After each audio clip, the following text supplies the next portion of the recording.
Vous est-il déjà arrivé de prier avec ferveur, mais d'avoir l'impression que vos paroles disparaissent dans le vide, sans réponse et sans qu'on s'en aperçoive? Vous n'êtes pas seul. De nombreuses personnes se posent la question: pourquoi Dieu ne répond-il pas à mes prières? Et si la solution ne consistait pas à prier plus intensément, mais à prier plus intelligemment? Aujourd'hui, nous plongeons dans le cœur du problème. 5 erreurs critiques qui pourraient bloquer vos prières et comment les corriger. Ce n'est pas juste un autre message. C'est une opportunité de transformer votre vie spirituelle. Restez avec moi, car à la fin de cette vidéo, vous aurez des idées pratiques pour approfondir votre connexion avec Dieu et voir un changement réel et puissant. Ne passez pas à côté de cela. Ce n'est pas une coïncidence. Vous êtes ici pour une raison. C'est peut-être le conseil pour lequel vous avez prié. Si cela résonne en vous, appuyez sur ce bouton d'abonnement et activez les notifications. Grandissons ensemble en tant que communauté de foi. Maintenant, entrons dans la première partie de ce voyage qui change la vie. Le doute est souvent subtil. Il s'insinue comme un murmure dans les moments de vulnérabilité. Il est facile de l'ignorer, mais cette petite fissure dans votre foi peut conduire à un effondrement de la confiance en Dieu. Imaginez un barrage solide retenant un puissant fleuve. Une petite fissure peut sembler insignifiante au premier abord, mais si on ne s'en occupe pas, elle peut s'agrandir et finir par entraîner la destruction du barrage. De la même manière, le doute sape les fondements de votre vie spirituelle, créant des fissures dans votre relation avec Dieu. Lorsque vous permettez au doute de dominer votre cœur, vous remettez involontairement en question sa puissance et ses promesses. La Bible nous dit dans Hébreux 11:1 que la foi est une ferme assurance des choses qu'on espère, une démonstration de celles qu'on ne voit pas. Ce verset nous rappelle que la foi n'est pas seulement un sentiment. C'est une décision consciente de faire confiance à la fidélité de Dieu, même lorsque nous ne voyons pas de résultats immédiats. Cependant, les défis de la vie obscurcissent souvent notre concentration. Qu'il s'agisse de prières sans réponse, de circonstances accablantes ou des opinions négatives des autres, le doute commence à prendre racine. Comme Pierre, qui a commencé à couler en détournant les yeux de Jésus alors qu'il marchait sur l'eau, nous trébuchons lorsque notre attention se détourne de Dieu pour se concentrer sur nos problèmes. Combattre le doute nécessite un effort intentionnel. Une façon pratique est de vous immerger quotidiennement dans la parole de Dieu. Des passages des Écritures comme Proverbes 3:5, « Confie-toi en l'Éternel de tout ton cœur et ne t'appuie pas sur ta sagesse », servent d'encre dans les temps turbulents. Déclarez à haute voix les promesses de Dieu, comme Philippiens 4:13, « Je puis tout par celui qui me fortifie », renforce votre foi et change votre état d'esprit. Une autre clé pour surmonter le doute est de vous entourer d'une communauté de foi qui vous soutient. Souvent, entendre les témoignages d'autres personnes qui ont surmonté des défis similaires renforce notre détermination. Cela nous rappelle que la fidélité de Dieu ne se limite pas à une seule personne, mais s'étend à tous ceux qui croient. Lorsque vous sentez que votre foi vacille, appuyez-vous sur les encouragements et la sagesse de ceux qui vous entourent. N'oubliez pas que le doute n'est pas un signe de faiblesse, mais une opportunité de croissance. Même les croyants les plus forts sont confrontés à des moments d'incertitude. La différence réside dans la façon dont vous réagissez. Laisserez-vous le doute créer des fissures dans votre foi, ou l'utiliserez-vous comme un tremplin pour approfondir votre confiance en Dieu? Le choix vous appartient. Les promesses de Dieu restent vraies, quelles que soient les circonstances. En ramenant votre attention sur lui, vous trouverez la force de persévérer. Ne laissez pas le doute vous priver des bénédictions que Dieu a préparées pour vous. Au lieu de cela, accrochez-vous à sa vérité et ayez confiance que ses plans sont plus grands que vous ne pouvez l'imaginer. Enfin, ne sous-estimez jamais le pouvoir de la prière et de la persévérance. Comme l'or raffiné au feu, votre foi devient plus forte lorsqu'elle est mise à l'épreuve. Chaque fois que vous choisissez la foi plutôt que le doute, vous construisez une relation plus profonde avec Dieu. Déclarez aujourd'hui que le doute ne dominera plus votre cœur et observez comment votre vie spirituelle commence à se transformer. La foi et l'action doivent aller de pair. Avez-vous déjà prié pour quelque chose, mais agi d'une manière qui contredisait directement votre demande? C'est plus courant que vous ne le pensez. Imaginez que vous demandiez à Dieu une percée dans votre carrière, mais que vous ne parveniez pas à faire le moindre pas vers la croissance ou l'opportunité. Cette contradiction peut saboter vos prières, créant un décalage entre votre foi et vos actions. Jacques 1h22 nous rappelle de mettre en pratique la parole et de ne pas vous contenter de l'écouter. En d'autres termes, vos actions doivent être en harmonie avec votre foi. Agir à l'encontre de vos prières, c'est comme planter des graines sans les arroser. Vous sapez essentiellement la récolte potentielle que Dieu a pour vous. Par exemple, quelqu'un qui prie pour la patience mais continue à s'en prendre aux autres contredit sa propre demande. De même, prier pour des bénédictions financières tout en étant négligent avec l'argent montre un manque de gestion. Ces comportements reflètent une incohérence qui peut bloquer les bénédictions que vous demandez. L'histoire de Néhémie fournit un puissant exemple de foi en action.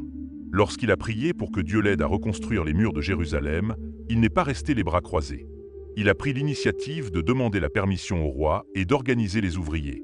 Cette approche proactive démontre que la foi exige la participation. Dieu agit souvent par votre volonté d'agir en accord avec son plan. Prenez le temps de réfléchir à vos prières et à vos actions. Sont-elles en harmonie? Si vous priez pour une relation restaurée, envisagez de faire le premier pas vers le pardon. Si vous demandez une bonne santé, faites-vous des choix de vie qui soutiennent cette prière? Aligner vos actions sur vos prières montre à Dieu que vous prenez votre foi au sérieux et que vous êtes déterminé à faire votre part. Il est important de noter qu'agir avec foi ne signifie pas essayer de contrôler le résultat. Il s'agit plutôt de faire confiance à Dieu tout en faisant ce que vous pouvez dans la mesure de vos moyens. Par exemple, si vous priez pour un emploi, mettez à jour votre CV et postulez à des postes. Faites confiance à Dieu pour vous guider vers la bonne opportunité, mais faites les démarches que vous pouvez. N'oubliez pas que Dieu bénit les efforts qui découlent d'une foi authentique. Cet alignement entre la foi et l'action est une puissante démonstration de confiance en Dieu. Lorsque vous agissez de manière à refléter vos prières, vous vous positionnez pour recevoir ses bénédictions. Il ne s'agit pas de gagner la faveur de Dieu, mais de démontrer que vous êtes prêt à la recevoir. Que votre vie soit un témoignage de la foi que vous professez. Enfin, soyez patient avec vous-même. Le changement prend du temps, et aligner vos actions sur vos prières est un processus. Célébrez les petites victoires en cours de route, sachant que Dieu voit vos efforts et honore votre foi. Au fur et à mesure que vous avancez, vous remarquerez un changement dans votre parcours spirituel et les résultats tangibles des prières exaucées. L'impatience est l'un des obstacles les plus courants dans la vie d'un croyant. Nous vivons dans un monde de gratification instantanée, o eletant semble être un fardeau inutile. Cependant, le calendrier de Dieu fonctionne sur un autre plan. Ecclésiaste 3:1 nous rappelle qu'il y a un temps pour tout, un temps pour toute chose sous les cieux. Lorsque vous devenez impatient, vous risquez de sortir du plan parfait de Dieu et de créer des complications inutiles. L'histoire d'Abraham et Sarah offre un récit édifiant sur l'impatience. Dieu leur a promis un enfant, mais après des années d'attente, ils ont décidé de prendre les choses en main. Le résultat fut Ismaël, dont la naissance a conduit à un conflit durable. Cette histoire nous rappelle que précipiter les plans de Dieu conduit souvent à des conséquences imprévues. Faire confiance au calendrier de Dieu exige de la foi et de l'abandon, même lorsque cela semble inconfortable. Attendre Dieu n'est pas une perte de temps. C'est une période de préparation. Pendant ces périodes, Dieu travaille sur votre caractère, affinant et renforçant votre foi. Tout comme un potier façonne l'argile, Dieu utilise le temps pour vous façonner en la personne qu'il vous appelle à être. La patience, l'un des fruits de l'esprit, Galates 5:22, se développe pendant ces moments d'attente. Acceptez le processus, sachant que les retards de Dieu ne sont pas ses refus. Une façon pratique de combattre l'impatience et de méditer sur les promesses de Dieu.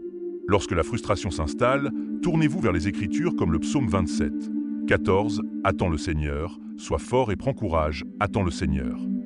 Ces mots ancrent votre foi et vous rappellent que le plan de Dieu vaut la peine d'attendre.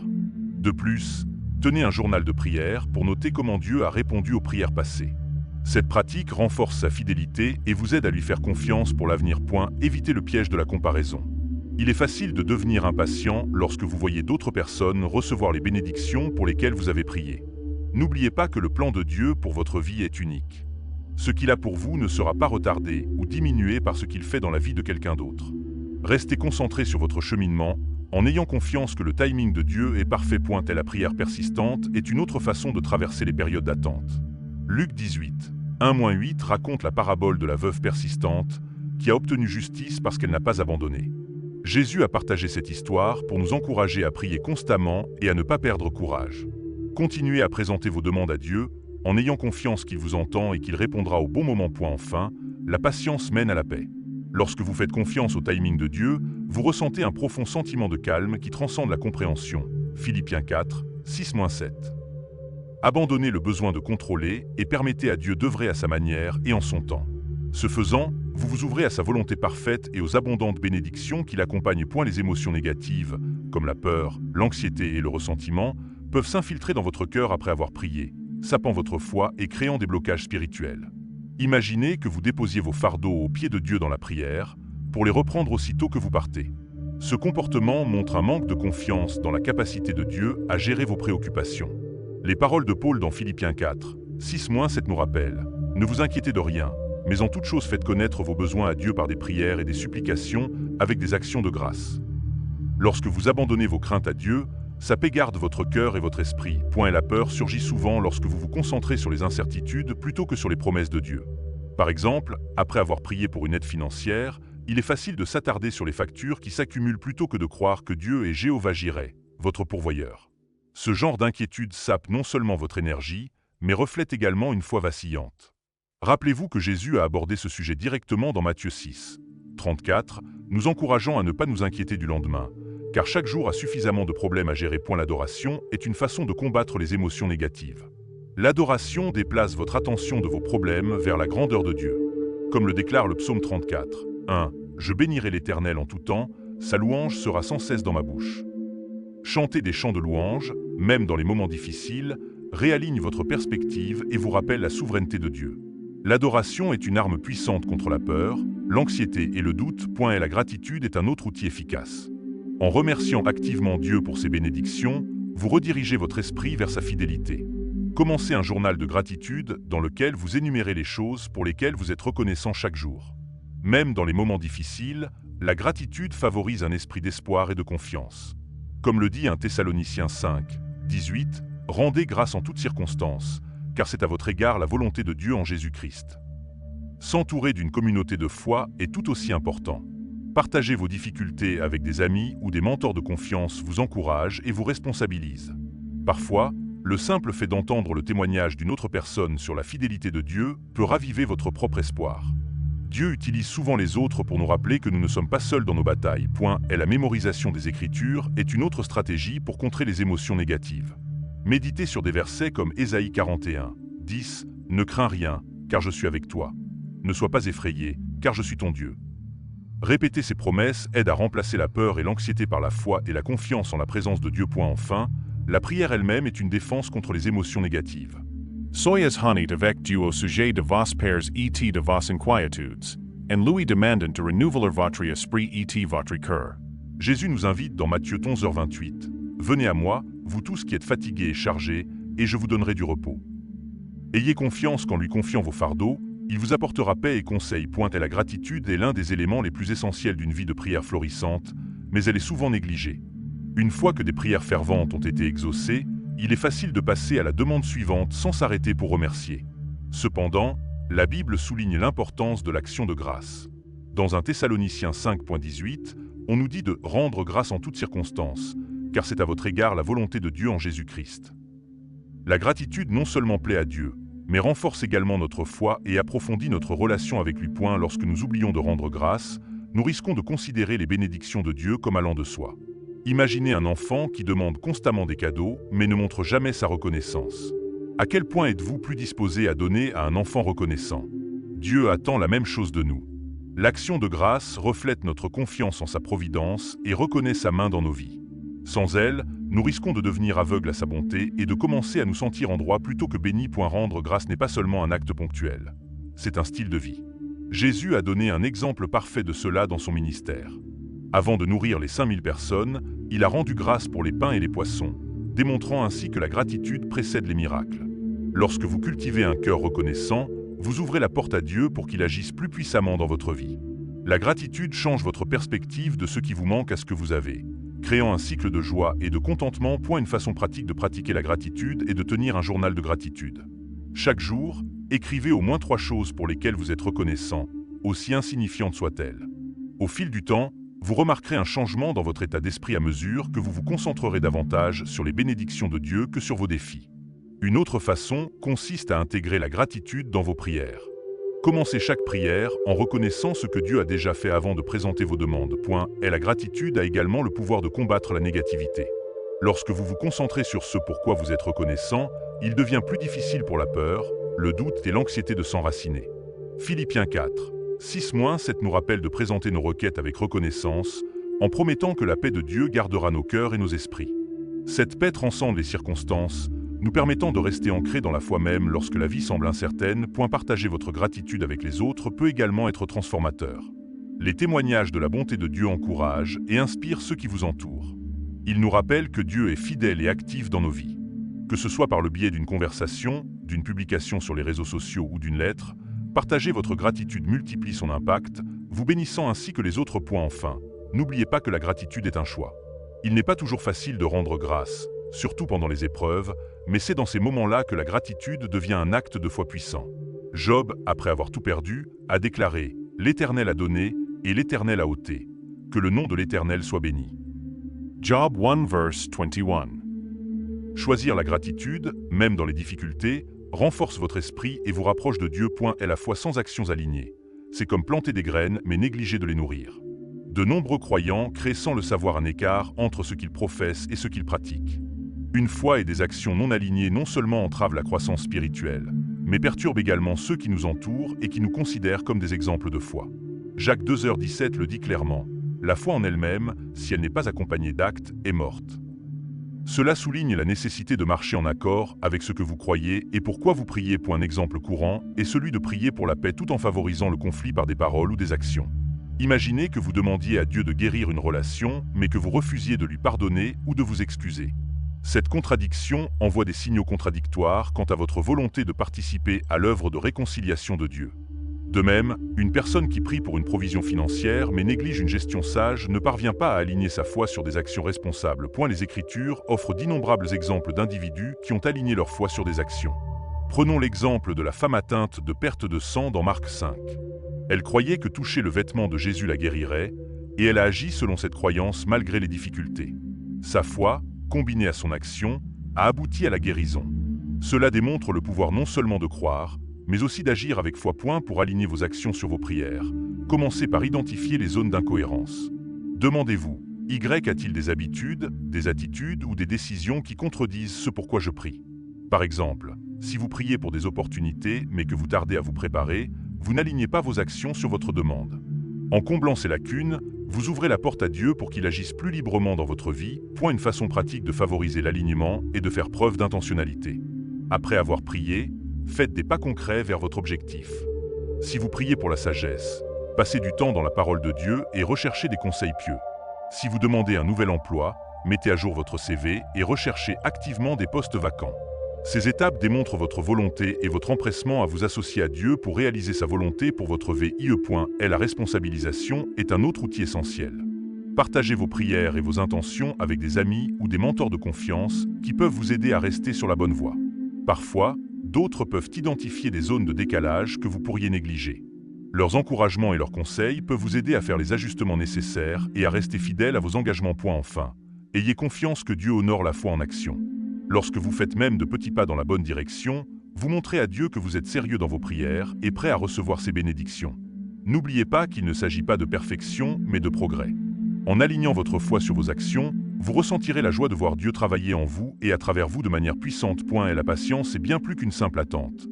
C'est une expression active de foi et de confiance dans le calendrier de Dieu. Si vous ignorez l'importance de la patience, vous risquez de sortir du plan de Dieu et de rechercher des solutions rapides qui conduisent souvent à des difficultés inutiles. Galates 6h9 nous encourage. Ne nous lassons pas de faire le bien, car nous moissonnerons au temps convenable si nous ne nous relâchons pas. Ce verset nous rappelle avec force que les promesses de Dieu exigent souvent de la patience et de la persévérance. Ignorer la patience peut se manifester de plusieurs manières. Par exemple, quelqu'un peut abandonner une demande de prière parce que la réponse n'est pas venue rapidement, ou il peut prendre les choses en main, comme on le voit dans l'histoire de Saül. Lorsque Saül s'impatienta d'attendre Samuel, il offrit lui-même le sacrifice, désobéissant aux instructions de Dieu. 1 Samuel 13. Son impatience lui a coûté la faveur de Dieu et son royaume. Et la patience n'est pas passive. Elle nécessite de se concentrer intentionnellement sur les promesses de Dieu, même lorsque les circonstances semblent stagnantes. C'est dans ces périodes d'attente que Dieu façonne souvent notre caractère, renforçant notre foi et nous enseignant la persévérance. Jacques 1h4 nous rappelle de « laisser la patience accomplir parfaitement son œuvre, afin que vous soyez parfaits et accomplis, sans faillir en rien ». Si vous précipitez le processus, vous manquez les leçons inestimables que Dieu veut que vous appreniez. Pour cultiver la patience, commencez par renouveler votre état d'esprit. Remplacez la frustration par la confiance et l'impatience par la gratitude pour le timing parfait de Dieu. Philippiens 4, 6-7 nous encourage à présenter nos requêtes à Dieu avec reconnaissance, promettant que sa paix gardera nos cœurs et nos esprits. En vous concentrant sur ce que Dieu fait dans le présent plutôt que de vous inquiéter de l'avenir, vous trouverez la période d'attente plus gérable. Une autre façon de favoriser la patience est de prier. Demandez à Dieu de vous aider à bien attendre, en recherchant sa force et ses conseils. Des prières telles que « Seigneur, apprends-moi à faire confiance à ton timing » ou « Aide-moi à être calme et à savoir que tu es Dieu » alignent votre cœur sur sa volonté. N'oubliez pas que la prière ne consiste pas seulement à demander, mais à faire preuve de patience. Il s'agit de vous aligner sur les plans et le calendrier de Dieu, une préparation active est également essentielle. Pendant que vous attendez, concentrez-vous sur ce que vous pouvez faire pour vous préparer à ce pour quoi vous priez. Si vous demandez une nouvelle opportunité, perfectionnez vos compétences ou recherchez des ressources qui vous équiperont pour cela. Si vous priez pour une percée dans vos relations, travaillez à développer l'empathie, la communication et le pardon. La patience ne signifie pas rester les bras croisés. Il s'agit de faire confiance à Dieu tout en restant fidèle dans vos actions. Le soutien de la communauté est essentiel pendant les périodes d'attente. Entourez-vous de personnes qui vous encourageront à faire confiance à Dieu et vous rappelleront sa fidélité. Partagez vos difficultés avec elles et laissez leurs témoignages de prières exaucées renforcer votre détermination. Parfois, entendre comment d'autres ont attendu Dieu peut renouveler votre propre patience. Enfin, n'oubliez jamais que les retards de Dieu ne sont pas ses refus. Ésaïe 40, 31 promet que ceux qui espèrent en l'Éternel renouvellent leurs forces, ils prennent leur envol comme les aigles, ils s'élèvent, ils courront et ne se fatigueront pas, ils marcheront et ne se fatigueront pas. Ayez confiance que la période d'attente n'est pas vaine, mais constitue plutôt une préparation à l'accomplissement de ses promesses. Arrêtez-vous un instant et demandez-vous, que recherchez-vous vraiment? Est-ce la paix? Un but? Une connexion plus profonde avec Dieu? Sachez ceci, votre voyage ne doit pas nécessairement être parcouru seul. En vous abonnant, vous ne cliquez pas simplement sur un bouton. Vous dites oui à une vie de foi, de croissance et de transformation. Vous rejoignez une communauté de croyants qui sont là pour vous encourager et vous élever pendant que vous suivez Jésus. Que ce soit votre pas vers quelque chose de plus grand, vers l'espoir, vers l'amour, vers lui. N'attendez pas demain pour commencer à vivre selon son dessein. Cliquez sur « S'abonner » et parcourons ce chemin ensemble. La prière ne consiste pas seulement à parler à Dieu. Elle consiste à créer un espace pour l'écouter. De nombreux croyants passent à côté de la direction de Dieu parce qu'ils considèrent la prière comme une conversation à sens unique. Imaginez que vous appeliez un ami et que vous ne lui permettiez jamais de répondre.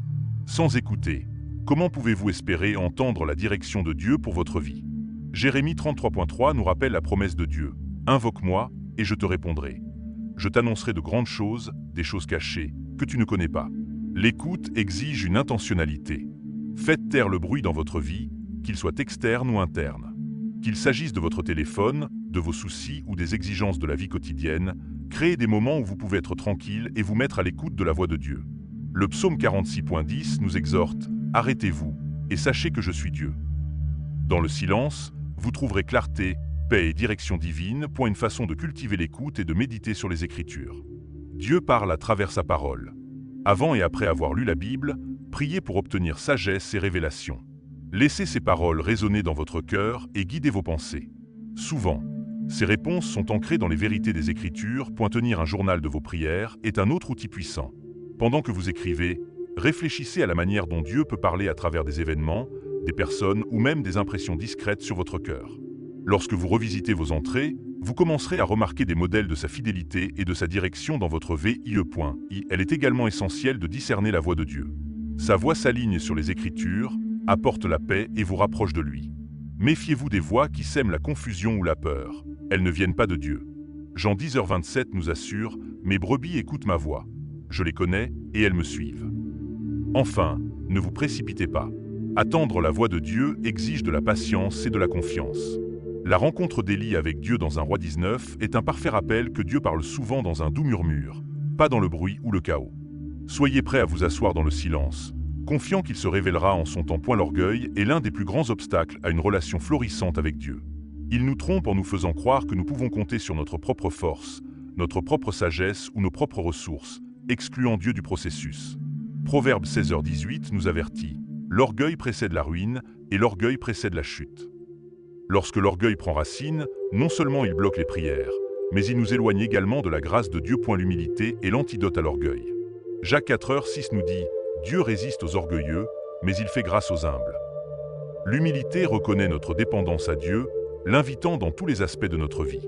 La véritable humilité ne consiste pas à penser moins à soi-même, mais à reconnaître que sans Dieu, vous ne pouvez rien faire. Jean 15h5. La prière est un acte d'abandon. Lorsque vous vous approchez de Dieu avec humilité, vous ouvrez la porte à sa puissance pour agir dans votre vie. Commencez vos prières en reconnaissant sa souveraineté et en confessant votre besoin de lui. Cette attitude d'humilité invite à sa grâce et à sa faveur. Une autre manifestation de l'orgueil est le refus de pardonner aux autres. Garder rancune crée un blocage spirituel, entravant vos prières. Jésus nous a enseigné dans Matthieu 6 « 14-15 que pardonner aux autres est essentiel pour recevoir le pardon de Dieu. Libérez votre orgueil et faites preuve de grâce, tout comme Dieu vous a fait grâce. Servir les autres est une façon pratique de combattre l'orgueil. Philippiens 2, 3-4 nous rappelle « Ne faites rien par esprit de rivalité ou par vaine gloire, mais avec humilité, considérez les autres comme supérieurs à vous-même. » Servir déplace l'attention de soi vers les autres, reflétant le cœur de Christ. Enfin, rappelez-vous que l'humilité n'est pas une faiblesse, mais une force sous le contrôle de Dieu. Lorsque vous vous humiliez devant lui, il vous élève. Jacques 4,10. Abandonner l'orgueil et laisser Dieu prendre les devants. Les prières générales reflètent souvent un manque de clarté ou de confiance dans ce que nous demandons. Bien que Dieu connaisse nos besoins, il désire que nous nous approchions de lui avec audace et spécificité. Philippiens 4,6 dit « En toutes circonstances, faites connaître vos besoins à Dieu par des prières et des supplications avec des actions de grâce. » Les prières spécifiques démontrent la foi et l'intentionnalité, montrant que vous faites confiance à Dieu pour répondre à vos besoins. Jésus lui-même a été un modèle de spécificité dans la prière. Lorsqu'il a guéri Bartimée, il a demandé « Que veux-tu que je fasse pour toi ?» Mark 10:51. La demande claire de Bartimée « Rabbi, je veux voir » aboutit à sa guérison immédiate. Cet exemple nous encourage à être directs et intentionnels dans nos prières. Les prières spécifiques vous aident également à reconnaître les réponses de Dieu. Lorsque vous demandez quelque chose de spécifique, vous saurez quand il l'accorde. Cela renforce votre foi et votre confiance en sa provision. Gardez une trace de vos prières spécifiques et de leurs résultats pour témoigner de sa fidélité au fil du temps. Être précis vous permet d'aligner vos demandes sur la volonté de Dieu. Lorsque vous le recherchez dans la prière, demandez-lui la sagesse et le discernement. Jacques 1h5 nous assure, si quelqu'un d'entre vous manque de sagesse, qu'il la demande à Dieu, qui donne à tous simplement et sans reproche, et elle lui sera donnée. Priez avec persévérance et audace. La parabole de la veuve persistante dans Luc 18, 1-8 nous enseigne la valeur de la persévérance dans la prière. N'hésitez pas à demander de grandes choses. Rappelez-vous que rien n'est trop difficile pour Dieu. Jérémie 32, 27. Enfin, faites confiance au timing et à la souveraineté de Dieu.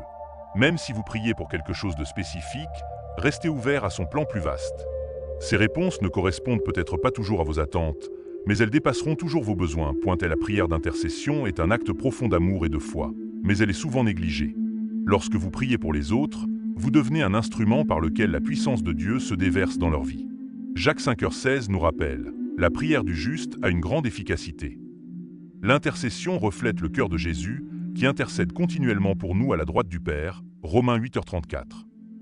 Lorsque vous priez pour les autres, vous vous alignez sur la mission de réconciliation et de rédemption du Christ.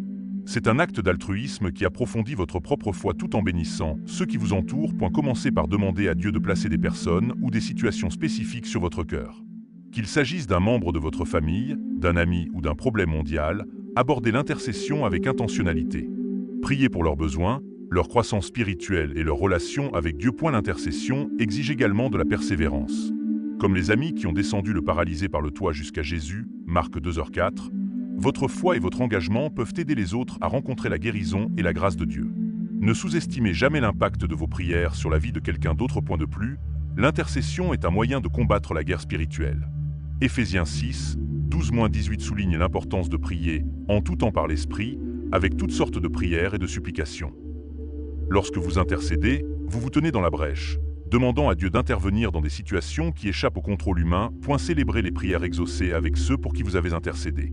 Cela renforce votre lien et glorifie Dieu, qui est fidèle à répondre. Laissez l'intercession devenir une partie régulière de votre vie de prière et voyez comment elle vous transforme. Vous et ceux pour qui vous priez. La louange est souvent négligée en tant que forme de prière, mais c'est l'un des moyens les plus puissants de se connecter à Dieu. Lorsque vous louez, vous déplacez votre attention de vos circonstances vers la grandeur de Dieu. Le psaume 22h3 nous dit que Dieu habite les louanges de son peuple, ce qui signifie qu'il s'approche de nous lorsque nous l'adorons. La louange ne dépend pas de vos sentiments. C'est un acte de foi. Habacuc 3, 17-18 le démontre magnifiquement. Même si le figuier ne bourgeonne pas, je me réjouirai en l'Éternel. Louer Dieu dans les moments difficiles renforce votre esprit et vous rappelle sa souveraineté. Incorporez la louange dans votre vie quotidienne. Que ce soit par la musique d'adoration, des paroles prononcées ou une réflexion silencieuse, prenez l'habitude d'honorer Dieu pour qui il est et ce qu'il a fait. Louez-le non seulement pour les bénédictions que vous avez reçues, mais aussi pour son caractère immuable. Et la louange brise également les chaînes. Dans Actes 16, 25-26, Paul et Silas ont loué Dieu alors qu'ils étaient emprisonnés, et leur adoration a conduit à une évasion miraculeuse. Lorsque vous louez, vous invitez la puissance de Dieu dans votre situation, apportant liberté et percée, point que la louange devienne votre réponse aux bénédictions comme aux défis. En cultivant un style de vie d'adoration, vous ressentirez un sentiment plus profond de paix, de joie et de connexion avec Dieu. L'autonomie est un piège courant qui peut entraver votre vie de prière. Proverbe 3. 5-6 nous rappelle de faire confiance à l'Éternel de tout votre cœur et de ne pas vous appuyer sur votre intelligence. Dépendre uniquement de vos propres capacités ferme la porte à l'intervention de Dieu. Et la véritable confiance en Dieu commence par l'abandon. Reconnaissez vos limites et invitez-le dans chaque décision et défi. Priez pour sa sagesse, ses conseils et sa force pour vous guider à travers les complexités de la vie. L'abandon signifie également abandonner le contrôle. Ayez confiance que les plans de Dieu sont meilleurs que les vôtres, même lorsqu'ils ne sont pas clairs. Ésaïe 55. 8-9 nous rappelle que ces voix sont plus élevées que les nôtres. Entourez-vous d'une communauté de croyants qui peuvent vous encourager à dépendre de Dieu. Partagez vos fardeaux avec eux et laissez leurs prières renforcer votre foi. Négliger la croissance spirituelle peut laisser votre foi stagner. Dieu nous appelle à grandir continuellement en approfondissant notre compréhension de lui et de sa parole. Hébreux 5. 12-14 met les croyants au défi de passer du lait spirituel à la nourriture solide, en mûrissant dans leur foi. Engagez-vous dans l'étude régulière des Écritures, la prière et la communion fraternelle pour cultiver la croissance. Recherchez la responsabilité et le mentorat pour vous guider dans votre cheminement. Alors que nous arrivons à la fin de ce voyage, je tiens à vous rappeler que la prière n'est pas seulement un rituel religieux, c'est une bouée de sauvetage, un lien sacré avec le Créateur de l'univers. Les erreurs que nous avons explorées ne sont pas des obstacles à la condamnation, mais des opportunités de transformation. Dieu attend que vous aligniez votre cœur sur le sien, que vous fassiez confiance à son calendrier et que vous acceptiez les plans incroyables qu'il a pour votre vie. Si le message d'aujourd'hui vous a parlé, prenez un moment pour réfléchir. Que pouvez-vous faire dès maintenant pour approfondir votre relation avec Dieu? Peut-être s'agit-il d'abandonner vos doutes, de pardonner à quelqu'un qui vous a blessé, ou simplement de rester calme et d'écouter sa voix. Et voici mon invitation sincère. Ne faites pas ce voyage seul. En vous abonnant à cette chaîne, vous ne cliquez pas simplement sur un bouton. Vous choisissez de grandir dans la foi, de vous rapprocher de Jésus et de rejoindre une communauté de croyants engagés à le chercher ensemble. Cliquez sur s'abonner maintenant et faites le pas vers une vie entièrement soumise à Dieu. Que ce soit votre moment. Le monde peut être bruyant, plein de distractions et de doutes, mais ici, juste ici, vous pouvez trouver des encouragements, des conseils et la vérité. Parcourons ce chemin ensemble, confiant que les plans de Dieu pour nous sont plus grands et meilleurs que nous pouvons imaginer. Avant de partir, permettez-moi de me présenter. Je m'appelle Josué, et je ne suis pas ici en tant que quelqu'un qui a tout compris, mais en tant que quelqu'un qui marche à vos côtés sur ce chemin de foi. Ma passion est de partager la sagesse et l'espoir que l'on trouve dans la parole de Dieu, car j'ai vu de mes propres yeux comment elle transforme des vies, y compris la mienne. Merci d'avoir passé ce temps avec moi aujourd'hui. Votre présence ici n'est pas un accident. Je crois que Dieu a un but pour que vous soyez ici. N'oubliez pas que vous êtes aimé, valorisé et jamais seul. Si vous avez des demandes de prière, des questions ou si vous souhaitez simplement partager l'impact que ce message a eu sur vous, laissez un commentaire ci-dessous. J'aimerais avoir de vos nouvelles et prier pour vous. En attendant la prochaine fois, restez fort dans votre foi, restez enraciné dans sa parole et rappelez-vous, Dieu est toujours avec vous. Prenez soin de vous, que Dieu vous bénisse et je vous retrouve dans la prochaine vidéo.